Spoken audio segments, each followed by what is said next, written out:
Welcome to Set School. I am your instructor from setschool.com. Today in this video, we will discuss on types of sets. If you have not watched our previous video, I would strongly recommend to watch that first. You can click the I button here to watch that video. Now let's get started. The first set is a singleton set. By name, a singleton set contains only one element. For example, the highest peak in the world. We know the highest peak in the world is the Mount Everest. Here, set A is a singleton set. Similarly, B equals to 2 and C equals to Z or Z. Here, three sets A, B, and C. They have only one element. One thing to note here is the element in a set can be a number, it can be a letter, or it can be a word, or even a more than a word. Here, set A has one element, and that one element is made of three words. The Mount Everest is a single element. So again, remember, element in a set can be a number, it can be a letter, it can be a word, or more than a word. The, the second is empty set or null set. By name, empty set has no element. A null set or empty set does not contain any element. For example, a natural number between 1 and 2. There is no natural number between 1 and 2. So A is a null set.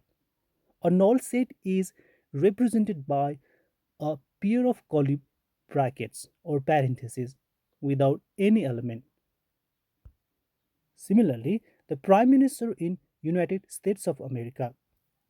Here B is null set because there is no Prime Minister at this point in United States.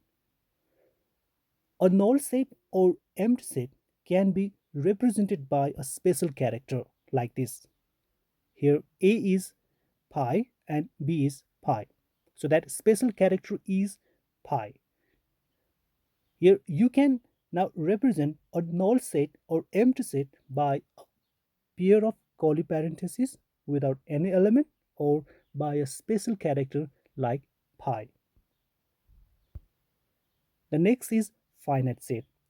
So the finite set has a limited number of elements or countable number of elements. For example, the days in a week. So there are 7 days in a week which are countable. Or you can say the months in a year. There are 12 months in a year which is also countable. Similarly, b equals to 1, 2, 3, 4 and 5. Here b is the set of first 5 natural number that has limited number of elements. Now the opposite of finite set is infinite set. The infinite set has unlimited number of elements or uncountable number of elements. For example, a set of natural numbers meaning 1, 2, 3, 4, 5, 6, 7 and so on. It goes on and on. So there are unlimited number of elements. Similarly, a set of positive integers which are multiples of 3. We know multiples of 3 are 3, 6, 9, 12, 15, 18 and so on. Again, it goes on and on. Here are unlimited number of elements. Now the difference is finite set has limited number of elements or countable number of elements, whereas infinite set has unlimited number of elements or uncountable number of elements. Now the next is equal set. Two sets are said to be equal if they have exactly the same elements, meaning if A has 4, 3, 2, 5, 1 and B has 1, 2, 3, 4, 5. So A and B, they have exactly same elements. Then A and B are equal. So one thing that you have to note is the occurrence of elements in set A and set B is different. The order is different. The occurrence of elements or the order of elements in set A has no meaning. If they have exactly same elements, then they are equal. Next is subsets. So set X is subset of set Y if every element of set X is also an element of set Y, and this is notation for subsets. So set X is subset of set Y. Here is an example. X has two elements and Y has three elements. X has red and blue, two elements. Y has red, blue, and green. Here, by definition, every element of set X is also an element of set Y, like this. Red and blue, these are two elements which are also in set Y. So set X is subset of set Y. Now this is something different. Here A and B, they are equal set by the definition of equal set. They have exactly same elements 1, 2 and 3. Now every elements of set A is also an element of set B. In such a case, A and B are equal set as well as set A is subset of set B. Here X is subset of Y and A is subset of B. Now the question is, if A is subset of B, is B is subset of A? And the answer is yes. The reason is A and B, they have same elements, meaning they are equal set, and equal sets are subset of each other. Remember this. If two sets are equal, then they are subset of each other. A is subset of B and B is subset of A. The first example, X is subset of Y, but Y is not subset of X. The reason is they are not equal. I mean, X and Y are not equal. If two sets are equal, they are subset of each other. So one more thing that you have to note is subset. In a subset, two sets may be equal or may not be equal. The first example, X and Y, they are not equal. In the second example, A and B are equal.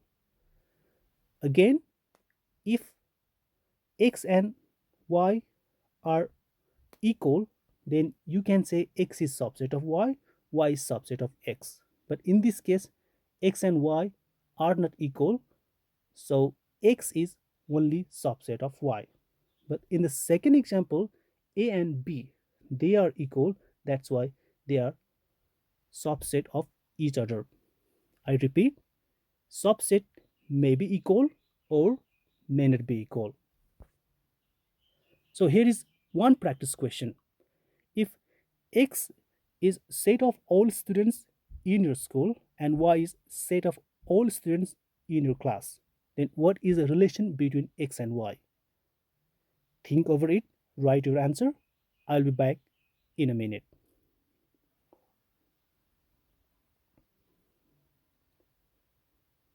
I hope you managed that. Let's see.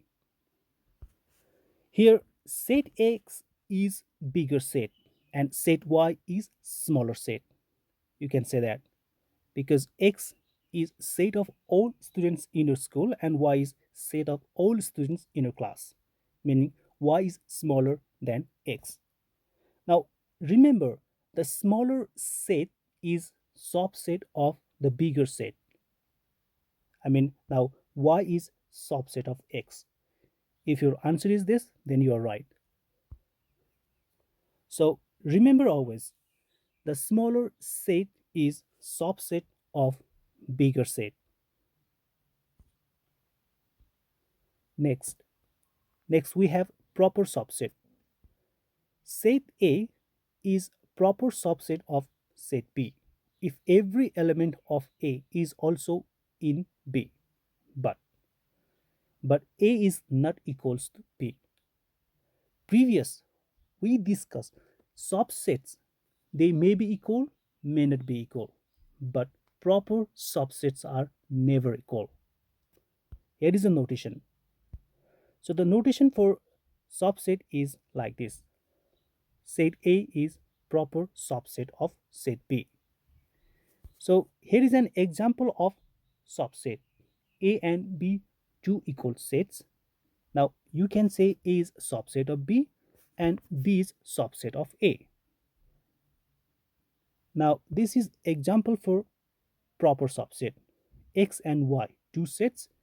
X has 3 elements, Y has 4 elements. Now here X is proper subset of Y. By definition, if every element of set X is also an element of set Y, as well as X is not equals to Y, then that is proper subset. Here X and Y are not equal. So remember, in a proper subset, the smaller set has always one element less than the bigger set. Here X has one element less than Y. In a proper subset, two sets are never equal, and the smaller set should have always at least one element less than the bigger set. And the one next thing is, if X is proper subset of Y, at the meantime you can say Y is subset of, sorry, my bad, X is subset of Y. If X is proper subset of Y, you can say X is subset of Y as well. So to wrap up, in a subset, the first set is smaller than the second, but not always. As I said, if two sets are equal, then the first set and second set, they have the exactly same elements. But if the first set has less element, then the second or the bigger set has more element. What I mean is the first set is smaller than the second if they are not equal. But definition of subset allows the possibility that the first set is equal to second set. We discussed earlier, in a subset, two sets may be equal, that mean, or may not be equal. But a proper subset must be smaller than the second set. That is, A is not equals to B. In case of proper subset, the smaller set has always at least one element less, and those two sets are never equal in proper subset. In a subset, they may be equal or may not be equal. Thanks for watching video. If you like the video, please don't forget to subscribe, and of course do share and like the video. I'll meet you in the next video. Take care.